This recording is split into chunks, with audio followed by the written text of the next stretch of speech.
Bobbing with you, welcome back to Two Brother Vlogs. It's been long, and yes, this is a review of our Tata Tiago EV, which we have covered already 50,000 kilometers. You'll be shocked how much we covered of the Mahindra XV 400, but this review is all about this car. So let me go around. And the way AC is always on. Yes, that is 49,651 kilometers. So yes, we covered quite a lot on this car, where the RC shows we have purchased this in April 2023. So this is 2025. So which means in 2 years we have covered 50,000 kilometers, which means almost 25,000 kilometers in a year. And as you know, we have already done a couple of videos in this car, the good, the bad, and 10,000 kilometer mark, and the unveil of the car. So we have done 4 videos in this particular car. So do check them out. I will link all of them down below. And baal baith gaye bhai. So with my new project, I tend to meet a lot of clients. So apart from the features in this car, which aid me get to a destination, I keep 2 perfumes from Man Company. One is Hope. The other one is stuck here. It's still not open yet. It's called Destiny. So these 2 perfumes are a must. It's more like a necessity for me whenever I step out of my car and go and meet my clients. The Man Company's Hope has a musky fragrance. Unlike the other musky fragrances which you get in the market, this has interesting blends which are perfect for our Indian summers. It is filled with manly notes combined with refreshing notes that makes it an amazing option to flex that musky base even in scorching sun. I like to apply this whenever I get out of the car. On the other hand, we have the Man Company Destiny. This is actually my second bottle, and this is so premium on smell that I generally spray myself with this on those special occasions. And it makes you feel like $1,000,000. It has a perfect blend of aquatic and fresh notes, which is perfect to kickstart my day with the burstness of freshness. I really love the way it smells. Both these fragrances from Man Company are meant for summers, and they're built to last, and they definitely fetch you those compliments that you and your car deserve. Let me know in the comment section which perfume will you go for, Team Destiny or Team Hope. I would say if you have very special occasions, definitely go for Destiny. And if you want a day-to-day, that musky feeling fragrance, then Hope is the one you go for. Both these fragrances are priced at 999 each, and currently they are on sale of 50%, which is a great deal. So get your hands on these perfumes. So you can get these on Man Company's website and all other leading e-commerce platforms like Amazon, Flipkart, Myntra. There you go. So go check out, the links are down below. Now back to the review of the car. So as you can see, currently we have 93% at 199 kilometers range. That is not true. We'll never get that 199. And let's say if I turn off the AC off, immediately the range goes up to 221. AC on and 1999. So you realistically will never get that range. So it's been what, 2 years, 50,000 kilometers. We never achieved more than 200 kilometers with 100% charge. With 100% charge, I can promise you we will get 180 if you drive it in city. Then once you take the car on the highway, and especially driving it in D mode, not the sports mode, you will definitely get it 160 plus or minus 10. So even after owning this car for quite a long time, this knob is very annoying. It is not visible. Right now it's in N, and as you can see, and for D you have to press on the brake, turn that, you get that sound, it's in D. In broad daylight this is not visible. In nights it's fine, there's an yellow light which comes here, but it is very annoying. That shifter is a big problem. One more thing I want to point out, though we have driven the car quite a lot, it's been 2 years. I think we changed our wipers once, but every year you gotta change the wipers. The wiper fluid is falling till there, that's it. That is ऊपर ही उड़ रहा है and it is not wiping properly. So make sure when you get a Tiago, you have to change the wipers quite frequently, probably every monsoon. And you see this is quite annoying. There is no proper recess for a water bottle. This fits, just about fits. So at an angle, and this is actually bulging out because of the water bottle. Carrying water bottle, even the central armrest doesn't hold a 1 liter water bottle. It's just probably a 500 ml or even less, 250 ml water bottles can do it. And this is an accessory which we got for an armrest. You generally don't get an armrest. For a car of this size, it actually has good speakers, and you get what, 4 speakers and 2 tweeters. So the volume is quite decent. The speed increases, the volume also goes up a bit. But yeah, the screen is a bit small. The new Tiago comes with a better screen which has the present new generation Tata screens, but I'm not sure whether the Tiago EV still gets that floating screen. But this one is small. It gets Apple CarPlay and Android Auto, though it's wired. Everything is neatly sorted out. AC is actually really good in this car. The blower is at 1, you can hardly hear anything. But the minute I start increasing the blower, it is quite loud. This is all the way up to 7, and the throw is good, but it is quite loud. Okay, right now I am traveling at 70 kilometers per hour in D mode, and if I give full throttle, that's how quick the car is accelerating. Right, let me drop down to 70 again. Now this sprint is in S. So twist of the knob, 70 kilometers per hour, and full throttle, and this is how quick it is going in S mode. So as you can see, I told you we had 1999 range, and now right now it is showing 114. So give or take 80 kilometers. But I traveled only 60, actually less than 60. So the accuracy changes. I was on the highway for a bit. So definitely, like I said, the range drops quite a bit. But you should never trust the true range which is mentioned in the car. Always have a buffer of 20 to 30 kilometers before going to any destination. If you're a type of person who listens to a radio, this car has the old antenna type. It's not a shark fin antenna. Because of that, the radio frequency on this car is not the greatest. You start hearing crackling right after crackling, right after 40 kilometers outside the city premises. And if you're in an antenna, shark fin antenna, it is little more than that, probably 70, 80, 100 kilometers. So because of that, the radio frequency is little bad. This is a top-end Tata Tiago EV. So it comes with all controls on the screen.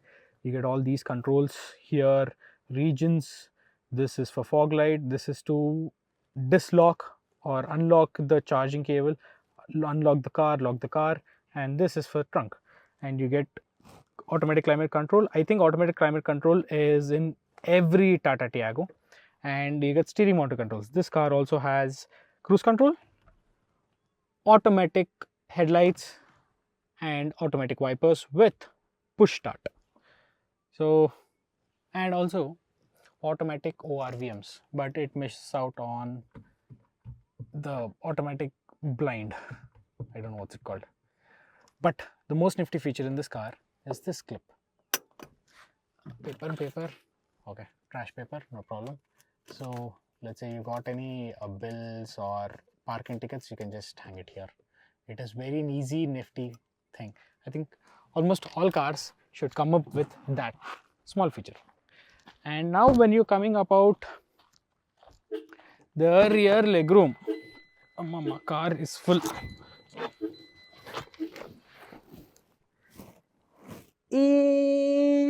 Okay, but yeah, for a car of this size, this is what you expect, right?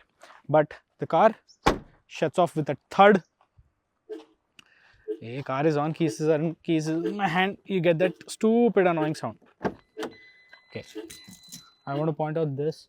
This is how you access the fuel cap, and I want to point this out. This lid is very flimsy. So you see the lock. This easily bends and it will not lock properly. So every time you hit this thing bends. Not in the right position. I'm pretty sure this will break in near future. So yeah, that's the problem. This car did have its fair share of nitpicks. There's a scratch here, there's a scratch there, there is a scratch here, the bumper is little loose here, the clips are gone, but that's about it.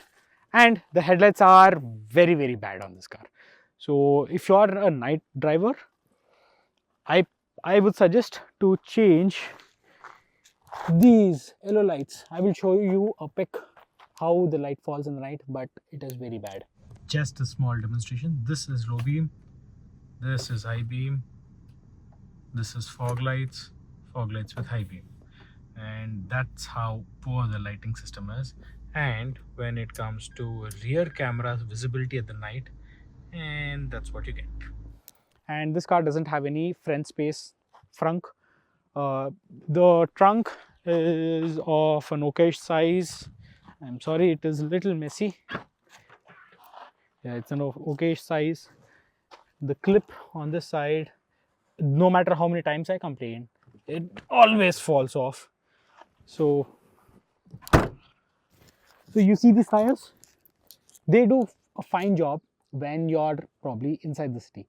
When you're on triple digit speeds, close to 100, little more than 100, this car, by the way, tops out at 120 kilometers per hour in D and as well as in S mode.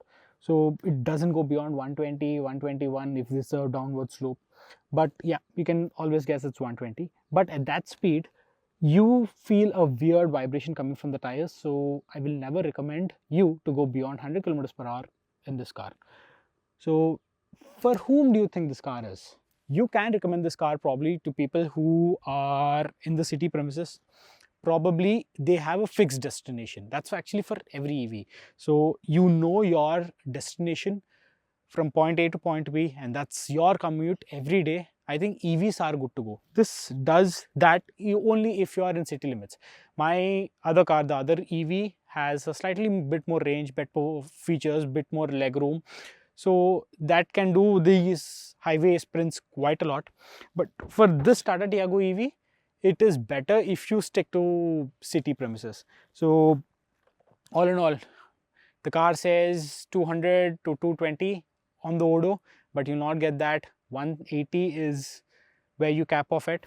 And the charging speeds with the home charger kit, I think the 5.5 kilowatt charger kit, you get charging speeds up to 5 hours from 0 to 100, 5.5 hours from 0 to 100. But with the regular wall pin socket, it takes more than 8 to 9 hours. So yeah, all in all, if this is a good car, yeah, for city use, this car can take a little bit of impact. As you can see, minor scratches, not more than that. It's a small car, it fits in parking spots very easily. The turning circle is quite good, the AC is quite good, the speakers are quite good. This particular car, when it was launched, we did not have rear sensors, but right now they are selling it with rear sensors. This only has a rear camera. So the features for this price point are bang on, and I think this is right now a due for its update. So hopefully we get that floating screen which with a better interface, because the current interface is not that intuitive. But apart from that, you get all the features you wish for. And yes, the plastics are a bit hard, but kya kare? This is a entry level car into the EV segment. So if it is not an EV, you get this car for what, 7-8 lakh rupees. So at that price, if you think, you are getting all the features there is available, and the car actually looks smart. And for people who are wondering, 50,000 kilometers and the tires are about to wear out. These are the fronts and these are the backs. They're almost done. Yeah, they are almost done. And you do get a rear wiper. So this definitely is a older generation car. I mean, present generation EV cars are better equipped, much more better equipped, have better range. The the Harrier EV, which was launched yesterday, has what, 620, but realistically you can guess, you can get somewhere around 500 kilometers, and that is quite a lot for 21 lakh rupees for the base model. So this costed us 12 lakh rupees. 12 lakh rupees, 200 kilometers. 21 lakh rupees, 600 kilometers is bonus, right? So the technology is improving day by day, and if your commute is to far off places and you only have one car in your household premises, then I don't think so EV is a good option. If your commute is strictly to A to B, that's where EVs will work quite a lot, and they also save you a lot of money when it comes to commuting. Because I travel, my travel every day is close to 120 to 130 kilometers. This is where EVs play quite a big role, because my travel is through the highways. So for me, this 130 kilometers every day, if I take a petrol car, it will not work out, because the math, 2000 rupees, 2500 rupees for a petrol car everyday commute is quite impossible. When that comes to an EV, 1 rupee per kilometer, 1.5 rupee per kilometer, the math works for me. But it's all up to you. Tata Tiago EV is a good car. The technology is actually improving. I have no idea about after sales, because we still did not sell our EV car yet. So any point of time, probably not now, but 1-2 years from now, when we are planning to sell this car, we will let you know how much we paid for the car initially, which is 12.5, and how much we got after what, 1 साल के बाद बोले तो 3 years, right? 3 to 4 years down the line, what is the range left in the car, and also how much we get. Depreciation also matters when it comes to EV cars as well, because that is a big gray area where no one knows how much EV cars are depreciating right now. So hopefully in the future we will let you know, because देखेंगे यार. So this is about it. This is a quick small review of our Tata Tiago EV with an ownership review of 50,000 kilometers. Hope you like it, and hope this helps in buying yourself an EV car if that matters. See you. Bye bye. You see the notification symbol? That is low pressure indication warning in the car. When I got the car checked, the pressure is all fine, but the symbol always pops up in this car. I don't know why. There must be a problem with the sensor. And that also scares me, because there is no stepney given by Tata in this car. So if there's a puncture, I'm doomed.